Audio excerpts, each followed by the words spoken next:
A boy is aged out of the system and inherits a worthless piece of land, only to discover a secret beneath it that will force him to choose between a safe future and a dangerous truth. What he decides to do with his grandfather's legacy isn't just a story about money or property. It's a story about what it means to finally build a home. If you've ever felt lost and then found your purpose in the last place you expected, hit that subscribe button, because this is a space for stories like ours. The clock on the wall of the administrative office clicked with a sound like a dry bone snapping.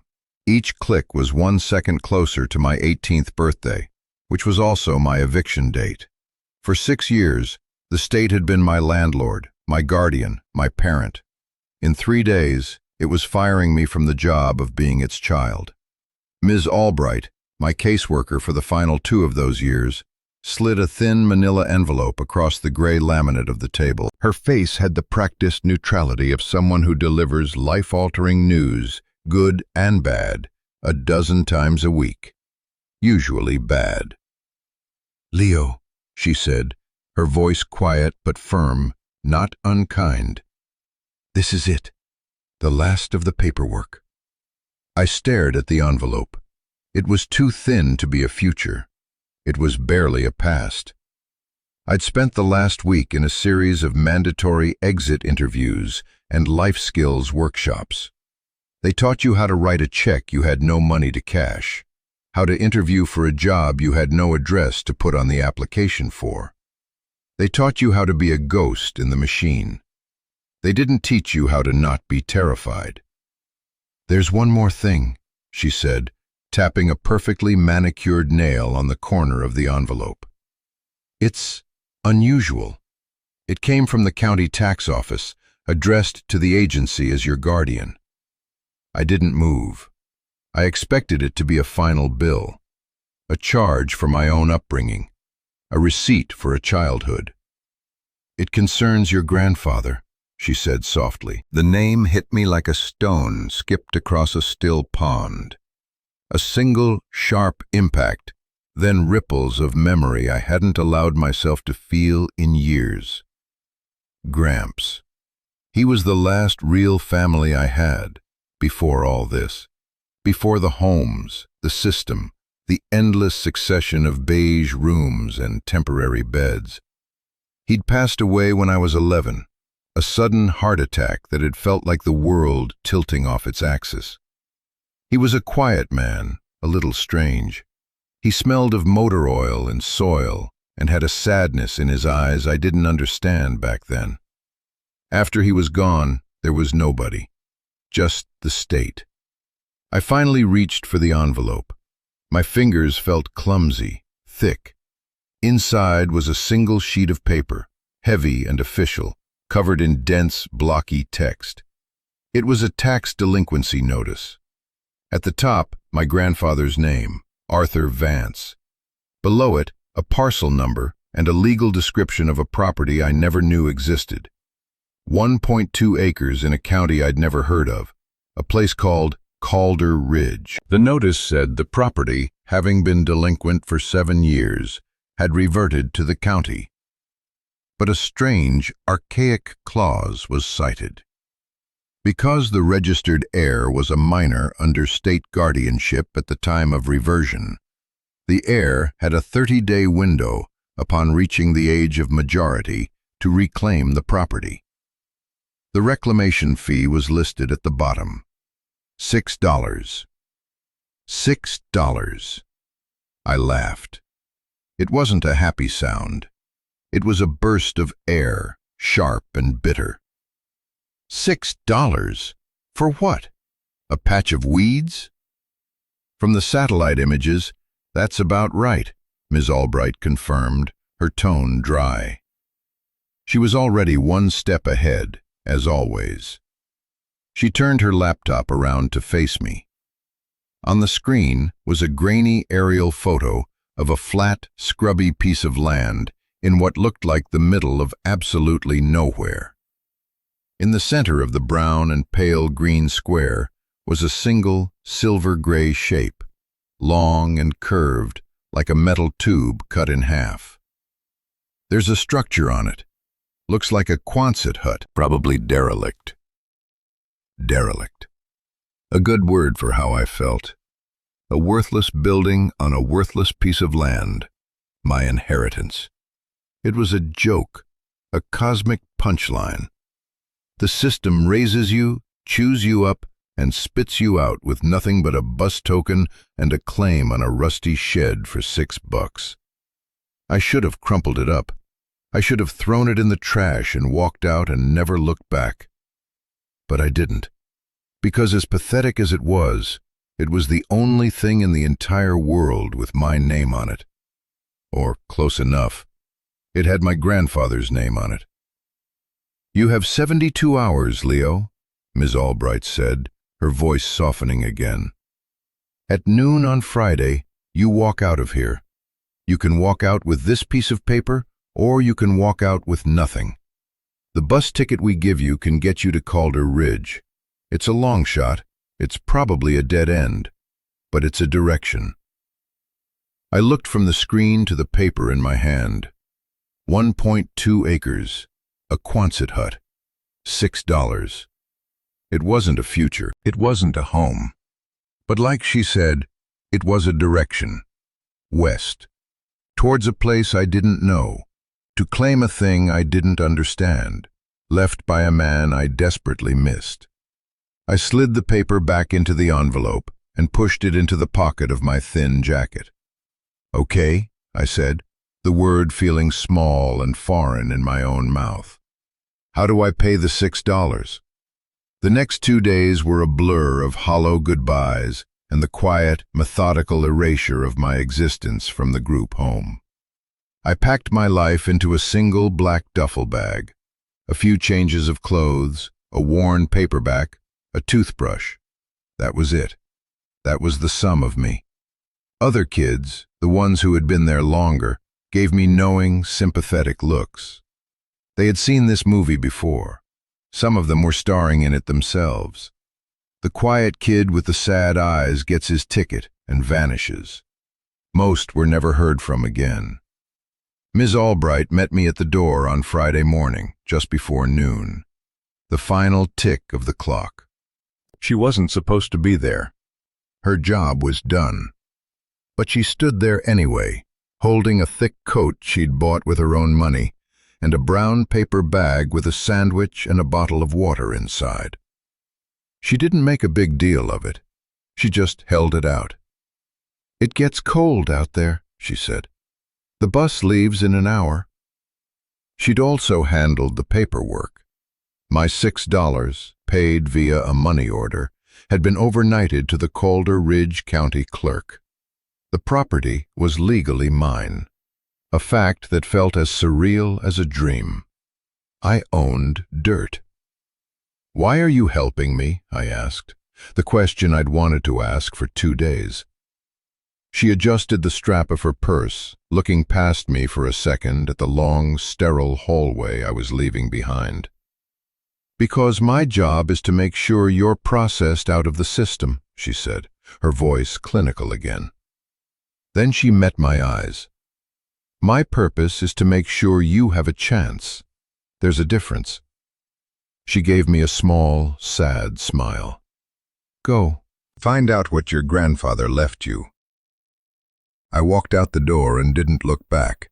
The air of freedom was cold and sharp and smelled of exhaust fumes from the city bus. It wasn't sweet. It was terrifying. I was 18 years old. I had a duffel bag, a bus ticket, a gifted coat, and the deed to a rusty shed in the middle of nowhere. It wasn't a beginning. It felt like an end.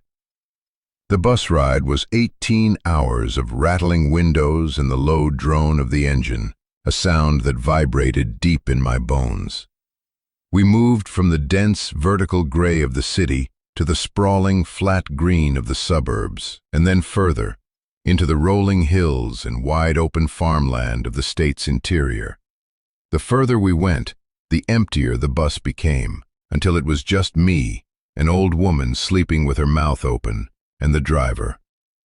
The landscape flattened out, the trees grew sparse, and the sky seemed to get bigger, wider, a vast and indifferent blue. This was the country my grandfather had chosen, or maybe it had chosen him. I tried to remember him, not the version softened by childhood memory, but the real man, Arthur Vance. He was an engineer, I think, or a mechanic. He was always tinkering. His hands were permanently stained with grease, his knuckles scarred. He never talked much about his work or his past. When I'd ask about my parents, who died when I was very young, he'd just get a faraway look in his eyes and say, "They were good people, Leo. They just ran out of time."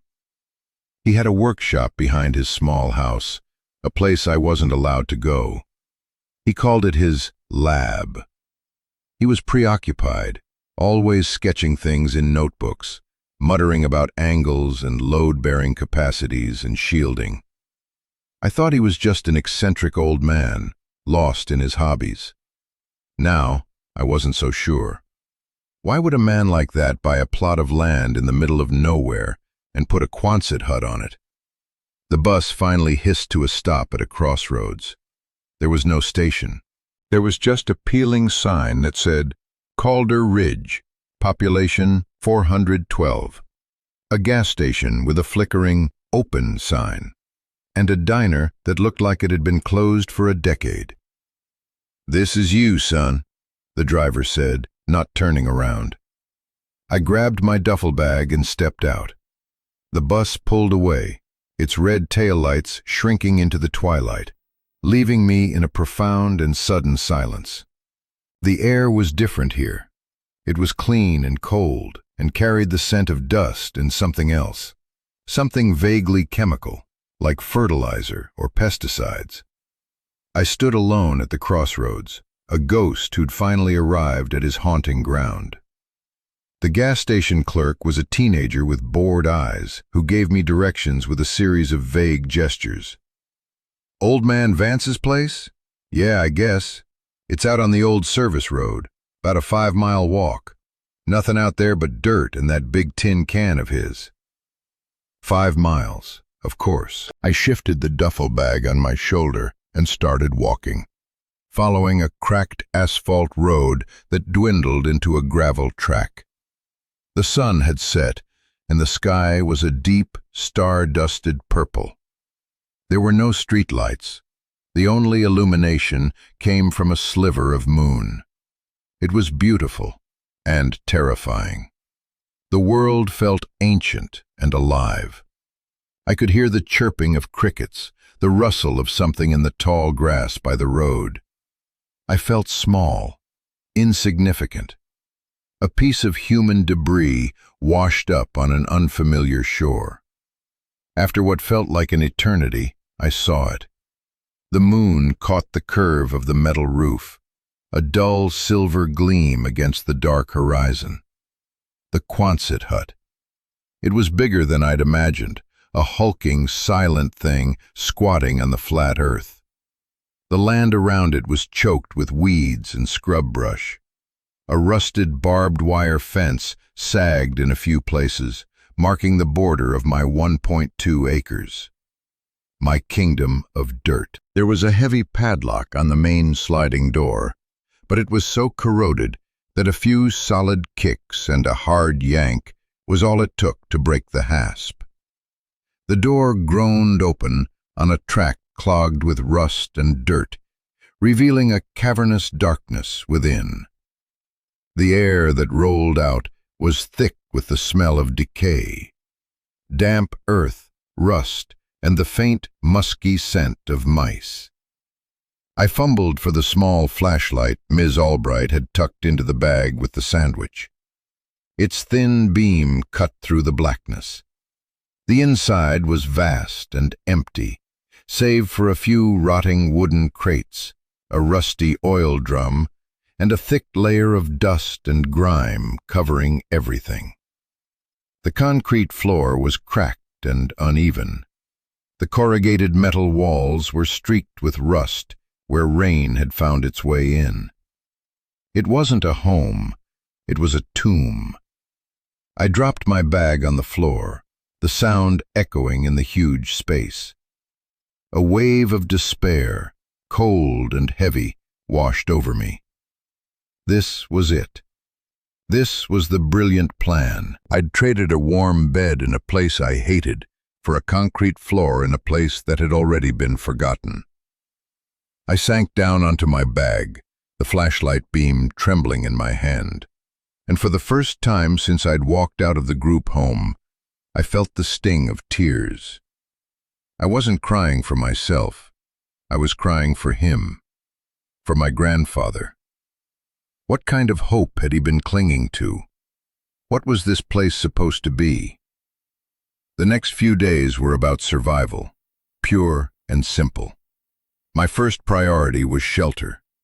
The Quonset hut was a sieve, leaking cold air through a dozen gaps.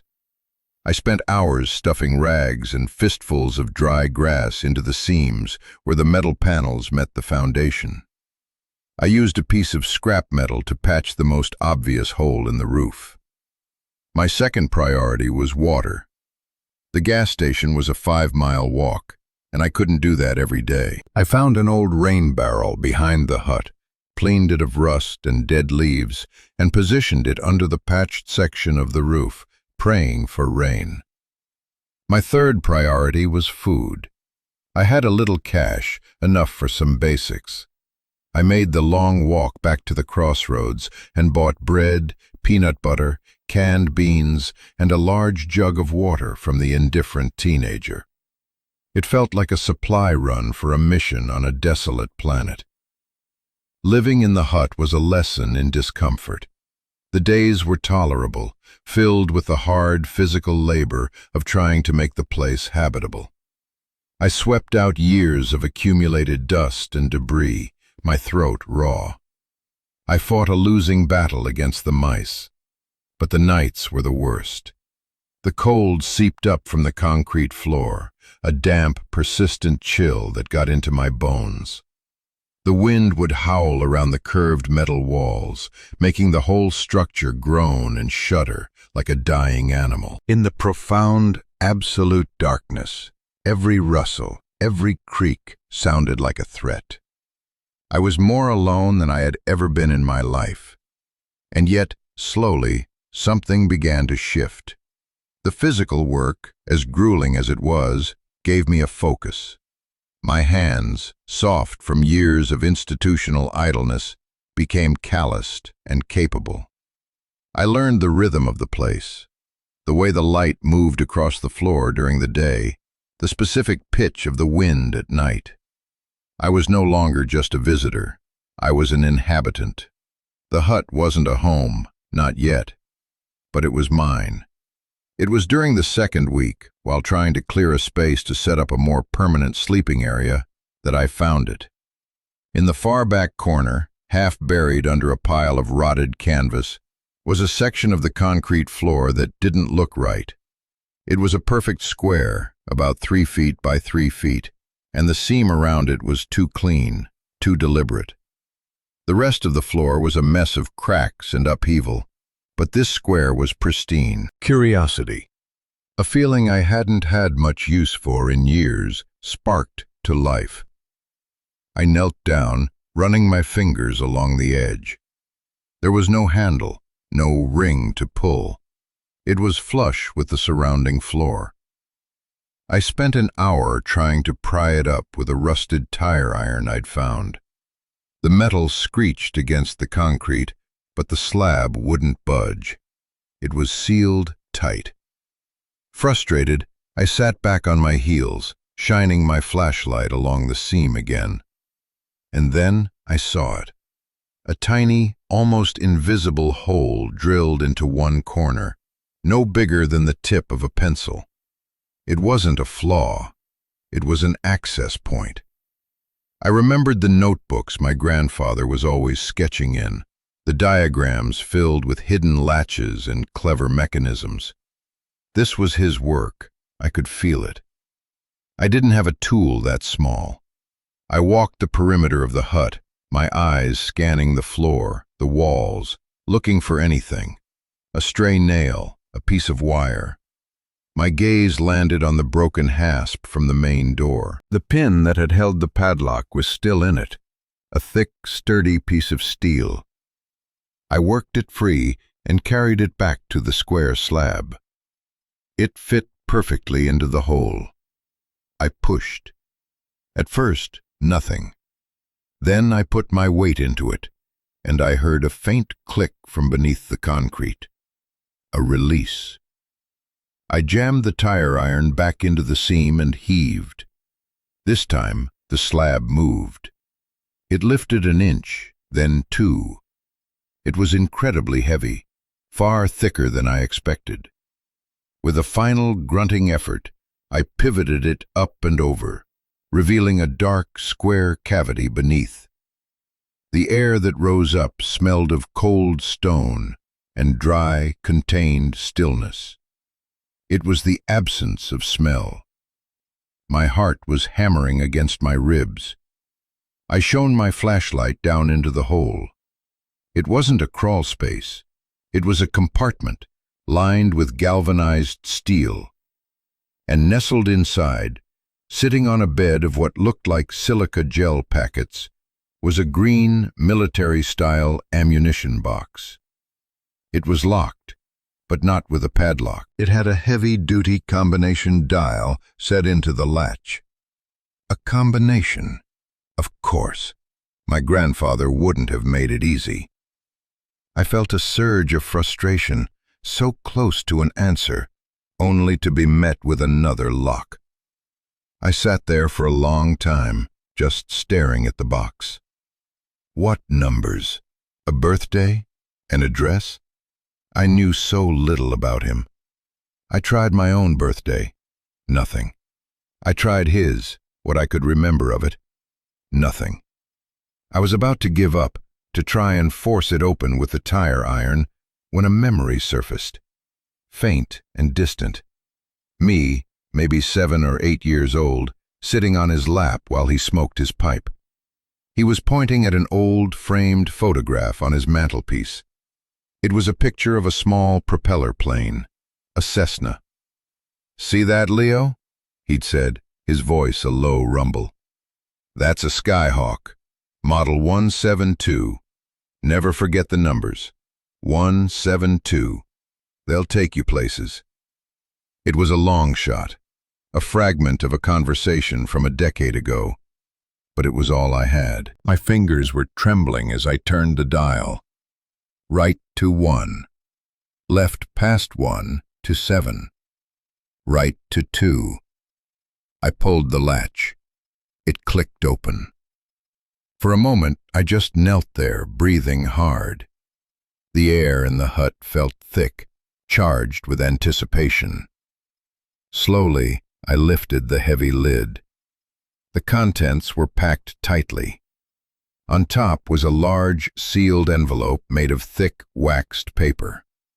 Beneath it, I could see the edges of what looked like stacks of paper, a small, leather-bound book, and a single, heavy, old-fashioned brass key. I lifted the envelope out. My name was written on the front in my grandfather's spidery, precise handwriting.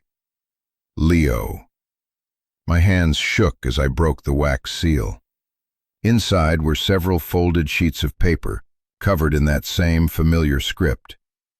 It was a letter. I took a deep breath and began to read. "My dearest Leo," it began. "If you are reading this, then it means 2 things. First, it means I am gone. For that, my boy, I am more sorry than you can ever know. Second, it means you were clever enough to find this. I knew you would be. You always had my eyes. You see the things other people miss."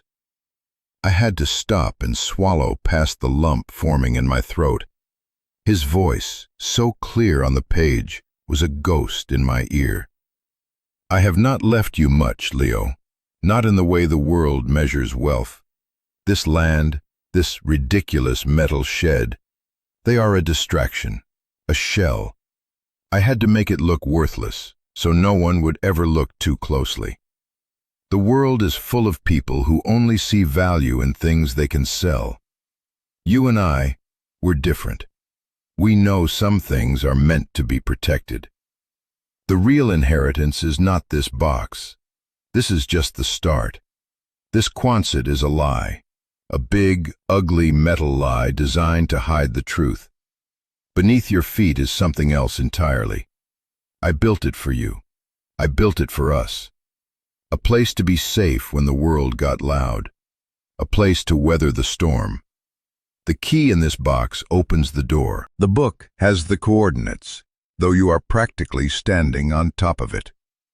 Find the northwest corner of the foundation slab 10 paces in. You'll find another surprise in the floor. Use the key. Go down, Leo. Go down and see what I was really working on all those years. Be careful, be smart, and do not trust anyone who comes asking about this land. They are not your friends. More will be explained. This is just the first step. All my love, Gramps. I read the letter 3 times. My mind was reeling. A shell? A distraction? A place to be safe? What storm was he talking about? I looked at the key, heavy and ornate in my palm. I looked at the leather-bound book. It was a surveyor's logbook. I flipped it open. It was filled with my grandfather's precise drawings, calculations, and notes. And on the first page, a hand-drawn map of the property with a small X marked exactly where the letter said it would be. I grabbed the flashlight and the key and scrambled to my feet. The northwest corner, 10 paces in. My heart was a drum against my ribs. I paced it out, my boots echoing in the cavernous space. 10 steps brought me to another section of unremarkable concrete. But this time, I knew what to look for. I knelt, sweeping the dust away with my hand. And there it was. Not a square slab, but a heavy steel plate, flush with the floor, with a single old-fashioned keyhole set in the center. It took all my strength to turn the heavy brass key. It resisted, then gave way with a deep, resonant thud that seemed to come from far below. A mechanism had been released. I found the edge of the plate and pulled. It was a hatch, perfectly counterweighted. It rose up smoothly, silently, revealing a set of steep steel stairs descending into absolute blackness. A wave of cold, dry air washed over my face. It was different from the damp chill of the hut. This was the sterile cold of a tomb, a cellar, a place sealed off from the world for a very long time. I hesitated at the top of the stairs, my flashlight beam cutting a nervous path into the darkness below. My grandfather's words echoed in my head. "Go down, Leo." Taking a deep, shuddering breath, I stepped onto the first rung and began my descent. The stairs went down about 15 feet, ending on a solid concrete floor. At the bottom was a heavy steel door, like one you'd see on a bank vault or a battleship. A large wheel was set in the center. I had to put my shoulder into it, but it turned with a series of loud, satisfying clicks. I pulled the door open, and it swung inward without a sound. I stepped through the doorway and into another world. It wasn't a cellar, it was a bunker. A small, impeccably constructed fallout shelter. The air was stale but clean, filtered. A single bare bulb overhead hummed to life as the door opened, triggered by some switch. It cast a low yellow light over the space. It was one long room, about the size of a shipping container. The walls were smooth, poured concrete. Along one wall were shelves, neatly stacked with canned goods, medical supplies, and boxes of MREs. There was a water tank with a hand pump and a filtration system. A small cot was folded against the wall. On the opposite side was a desk, a real, solid oak desk. On it sat a ham radio set, more of his notebooks, and another metal box, identical to the first, but larger. I walked through the space in a daze, running my hand along the cool concrete. This is what he had been doing in his workshop. This is what he'd spent his money on. Not a hobby, a fortress. He wasn't just an eccentric old man. He was a prepper, a survivalist. But why? What was he so afraid of? The sadness I'd always seen in his eyes suddenly felt less like melancholy and more like fear. A deep, abiding fear. My attention was drawn back to the desk, to the second box. This one had no lock. I lifted the latches and opened it. The contents knocked the air from my lungs. It wasn't full of tools or supplies. It was full of paper. Memos, lab reports, geological surveys, internal correspondence, all on official letterhead from a company called Ethel Corp. And on top of it all, another sealed envelope, this one thicker than the last, addressed to me. I sat down in the old wooden chair at the desk, the very chair he must have sat in, and opened the second letter. The story it told was not about a coming storm. It was about a storm that had already hit. Leo, it began, the handwriting a little less steady this time, as if written in a hurry.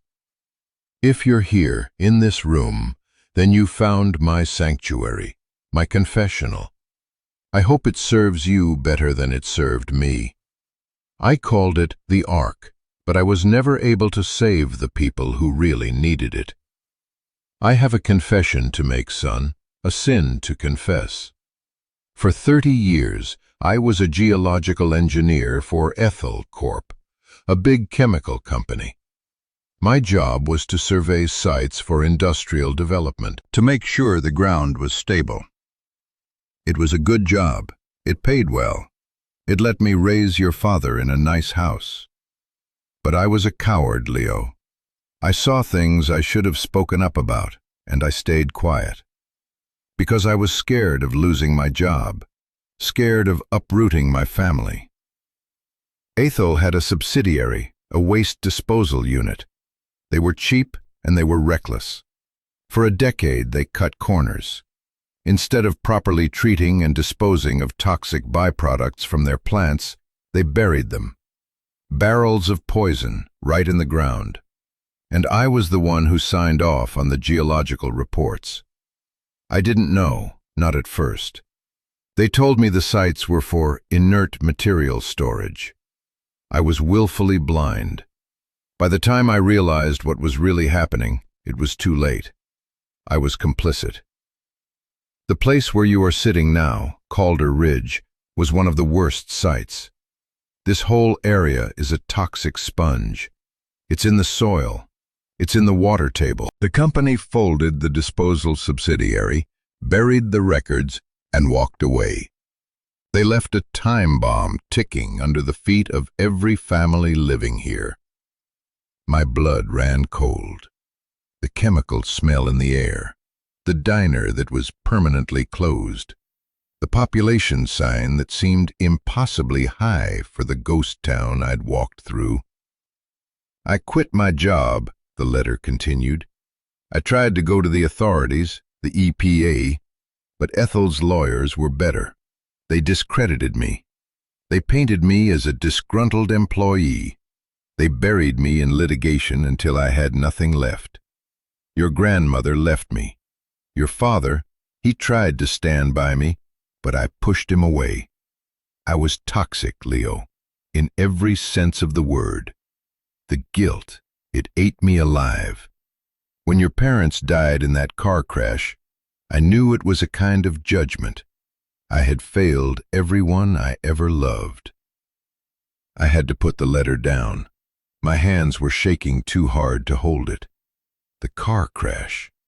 He'd always made it sound like a tragic accident, but the way he wrote it, a kind of judgment. A wave of nausea rolled through me. I looked at the stacks of documents in the box. Evidence. Decades of it. After a few minutes, I picked the letter back up. I spent the rest of my life and every penny I had left trying to build a case. And this bunker? This was my command center. I bought this worthless land under a different name. I built this place with my own 2 hands. I gathered the proof. The original survey maps I'd doctored under duress. The shipping manifests I'd copied. The internal memos I'd smuggled out. It's all in this box, Leo. The truth. But I was one old man. I was running out of time. And I knew they hadn't forgotten about this place. Recently, a new company, a real estate firm called Viridian Development, started buying up land all around here. Quietly. They've been making offers.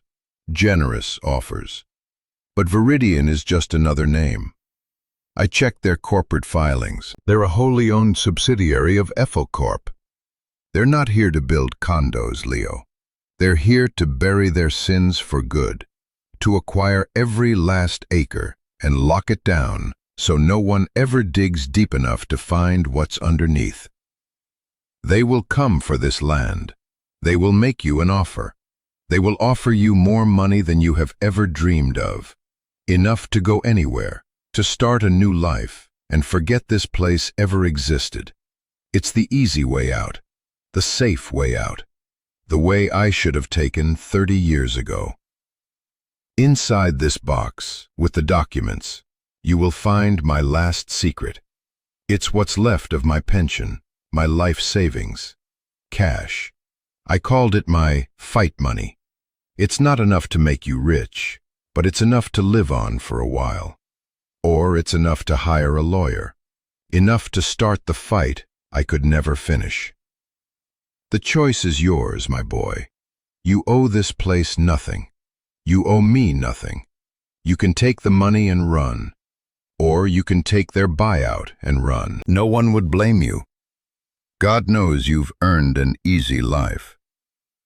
Or you can stay. You can use what I've left you. You can be the man I never had the courage to be. You can bring the truth to light. It will be hard. It will be dangerous. They will fight you. But it's the right thing to do. The harder right. Whatever you choose, know that I loved you. Know that in the end, all I wanted was for you to be safe.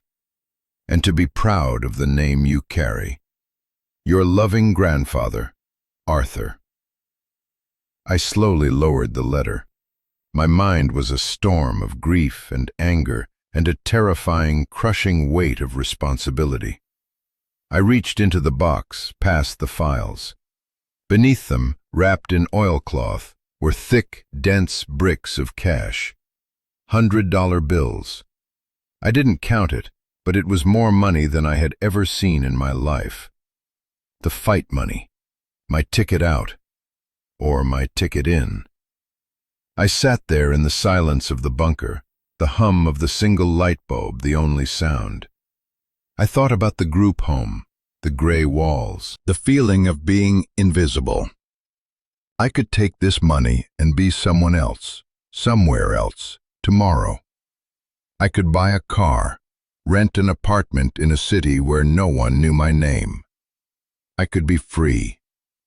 Then I thought about my grandfather, the quiet, sad man who was secretly a warrior. A failed warrior, by his own admission, but a warrior nonetheless. He had spent his life consumed by a mistake, trying to atone for it. And this bunker, this land, this box of evidence, it wasn't an inheritance. It was a baton. He was passing the race to me. A few days later, the black SUV rolled up the gravel track. It was out of place here, sleek and expensive against the backdrop of weeds and rust. A man in a sharp suit got out. He had a polished smile and cold, assessive eyes. He introduced himself as Mr. Kane from Viridian Development. "Leo, is it?" he said, extending a hand I didn't take. We've been trying to reach the owner of this parcel for some time. I represent a group of investors very interested in this region. We're prepared to make you a very generous offer for your property." He said the word property like it tasted bad. He glanced at the Quonset hut with unconcealed disdain. "I'm not selling," I said. My voice didn't even shake. His smile tightened a fraction of an inch. "Perhaps you haven't heard my offer. We're authorized to offer you $250,000 for this." He gestured around at the dirt. $250,000. For a young man like you, that's a fresh start, a new life, anywhere you want. The number hung in the air.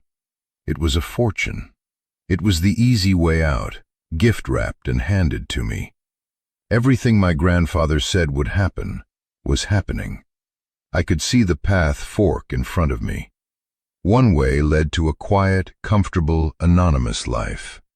The other led right back here, to this patch of poisoned dirt and a fight I had no idea how to win. I thought of the families my grandfather wrote about, the people who lived on this land, drinking this water, breathing this air, never knowing the danger they were in. I thought of my grandfather, alone in this bunker, trying to undo the past. I looked Mr. Kane in the eye. "I know who you are," I said, my voice low and steady. "I know who Ethel Corp is, and I know what's under this land. The answer is no. Now get off my property." The smile vanished from his face completely. The coldness in his eyes sharpened to a point. He looked at me, a 17-year-old kid in a dirty coat standing in front of a rusty shed, and for the first time, he saw a threat. "You're making a very big mistake, son," he said, his voice dropping to a near whisper. "No," I said, feeling a strange calm settle over me. "I'm just getting started." He stared at me for a long moment, then turned without another word, got back in his SUV, and drove away, leaving a cloud of dust in his wake. I stood there until the sound of his engine faded, the silence of Calder Ridge rushing back in to fill the void. The weight on my shoulders was immense, but for the first time in my life, it felt like my own. I wasn't just a ward of the state. I wasn't just a lost kid. I was the keeper of a secret. I was the steward of my grandfather's last wish. I went back inside the Quonset, slid the heavy door shut, and descended the stairs into the Ark. It was time to get to work. If you've made it this far in the story, thank you. This next part was the hardest. It's one thing to make a big, dramatic choice. It's another thing to live with it, day in and day out. The loneliness, the fear, the doubt. It's real. And if you've ever been in a situation where you had to choose the hard road because it was the right one, I want you to know you're not alone. We're building a community here for people who get it. So if this is hitting home, take a second to hit subscribe. Let's get back to the story. The first thing I did was call Ms. Albright. I walked the 5 miles to the gas station and used the payphone, the receiver cold and greasy against my ear. I didn't know who else to trust. I told her everything. About the bunker, the letters, the documents. About Ethel Corp and Mr. Kane's offer. I expected her to tell me I was crazy. I expected her to tell me to take the money and run. There was a long silence on the other end of the line. I could hear the faint sound of office chatter in the background, a world away. "Leo," she finally said, and her voice was different. The professional neutrality was gone. It was replaced by a steely resolve I'd never heard from her before. "Stay put. Don't talk to anyone else. Don't let anyone on that property. I'm going to make a call." She didn't say who she was calling. She just told me she'd be in touch. I walked back to the hut feeling a sliver of hope. I wasn't entirely alone in this. The days that followed were a strange mixture of paranoia and purpose. I spent my daylight hours above ground, reinforcing the hut, making it more of a home. I built a small wood stove from the old oil drum and some scavenged pipe, giving me a source of heat. I started a small garden with some seeds I'd found in the bunker, tilling a patch of what I prayed was the least contaminated soil. I was putting down roots, literally and figuratively. But at night, I would descend into the ark.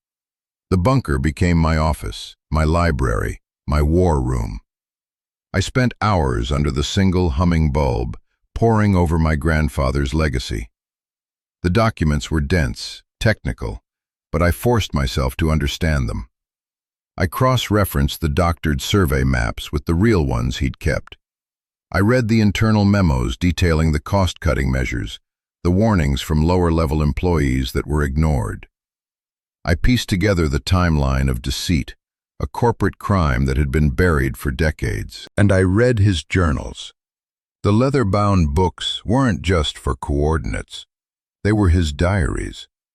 In them, he chronicled his guilt, his fear, and his painstaking efforts to build this case. He wrote about the local families he'd watched get sick, the strange cancers, the children with birth defects. He wrote their names down. He mourned them. This wasn't an abstract fight for him. It was deeply personal. He was haunted, and now so was I. A week after my call, a beat-up pickup truck rattled up my driveway. Behind the wheel was a woman who looked to be in her late 20s, with tired eyes, a determined jaw, and hair pulled back in a messy ponytail. She got out and looked around, her gaze taking in the hut, the land, me. "Leo Vance?" she asked. Her voice was brisk, no nonsense. "Who's asking?" I said, my hand resting on the tire iron I now kept near the door. "Name's Maya Singh," she said, pulling a worn business card from her jeans pocket. "I'm an attorney. Sarah Albright sent me." The business card was simple. Maya Singh, Esquire, Environmental and Community Law. She wasn't from a big fancy firm. She looked as tired and overworked as I felt. She was perfect. I let her in, and for the next 5 hours, I showed her everything. The bunker, the boxes, the letters, the journals. She listened intently, her expression growing more and more grim. She spread the documents out on the floor of the Quonset, her sharp eyes missing nothing. "Your grandfather built an ironclad case," she said at last, sitting back on her heels. This is the smoking gun they thought they'd buried forever. The original manifests, the internal memos. A prosecutor would kill for this. "So we can win?" I asked, the word tasting like hope. Maya looked at me, her expression serious. "Leo, winning isn't a single event. This isn't a movie. Ethel Corp has an army of lawyers. They will try to bury us in motions. They will try to bankrupt us. They will try to discredit you, just like they did to your grandfather. This will be a long, ugly, brutal fight. It could take years." "I have money," I said, gesturing towards the bunker. "My grandfather left it. For this." She nodded slowly. "That helps. It'll keep the lights on. But it won't be enough to match them dollar for dollar. Our advantage isn't money. It's this." She tapped the stack of documents. "It's the truth. And it's you. The story. The grandson finishing his grandfather's work. People will listen to that." And so it began. The first step was filing an injunction to prevent Viridian from harassing me or attempting to purchase any more land in the area. We used my grandfather's evidence to file a massive lawsuit against Ethel Corp on behalf of the land itself, a legal strategy Maya called a trust claim. arguing that the company had betrayed its public and environmental trust. We weren't just suing for money. We were suing for remediation, for a full-scale cleanup of Calder Ridge. Ethel's response was swift and predictable. They filed a motion to dismiss, claiming the statute of limitations had long since passed.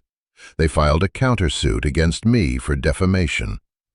Their lawyers, the men in the $1,000 suits, descended on the small county courthouse. They tried to paint me as an opportunist, a delinquent kid who'd stumbled onto his grandfather's conspiracy theories and was looking for a payday. But Maya was brilliant. She was a bulldog.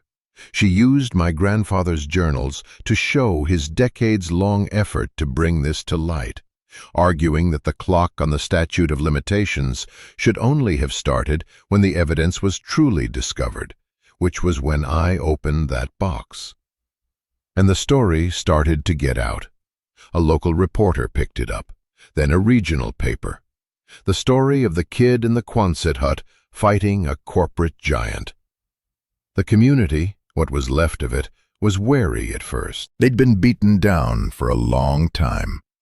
They'd seen activists and politicians come and go. But they started to pay attention. The names in my grandfather's journals were their names, their parents, their children. An old woman named Mrs. Gable, whose husband had died of leukemia, came to the hut one day with a box of old photographs and her husband's medical records. Then a farmer, whose well had run dry with foul-smelling water, showed up with his own story. They were hesitant, scared, but they were starting to believe. The fight took over my life. The bunker was our office. Maya would drive out 2 or 3 times a week, her truck loaded with legal books and files. We'd work late into the night, powered by coffee and the cold fury of injustice. I learned about discovery motions and depositions. I learned that the legal system is a slow, grinding machine. Ethel played dirty. My hut was broken into one night, the place tossed. But they didn't know about the bunker. The evidence was safe. I started getting anonymous, threatening phone calls at the gas station payphone. They were trying to scare me off, to make me feel as small and alone as I'd felt on my first night here. But I wasn't alone anymore. I had Maya. I had Ms. Albright, who would call to check in, her voice a steady anchor. And I had the ghosts of Calder Ridge, the names in my grandfather's journal. I was fighting for them now. The turning point came during the deposition. Ethel's lead lawyer, a smug, silver-haired man named Peterson, was questioning me. He was trying to paint my grandfather as a senile, paranoid old man. "So your grandfather believed in a vast conspiracy?" Peterson asked, his tone dripping with condescension. "He built this bomb shelter because he thought the world was ending?" "He built it to protect the truth," I said calmly, "because he knew people like you would try to bury it. And you expect this court to believe that you, an 18-year-old with no education, no resources, simply stumbled upon this treasure trove of so-called evidence?" "I didn't stumble upon it," I said, looking him straight in the eye. "I was led to it. My grandfather left me a map. He left me a choice. He knew Ethel would offer me money to be quiet. He knew you would offer me an easy life. And he trusted that I would choose the hard one." I saw a flicker of something in Peterson's eyes. He had underestimated me. He saw a kid from the system, a piece of social detritus. He didn't see Arthur Vance's grandson. The legal battle is still going. It's been 2 years now.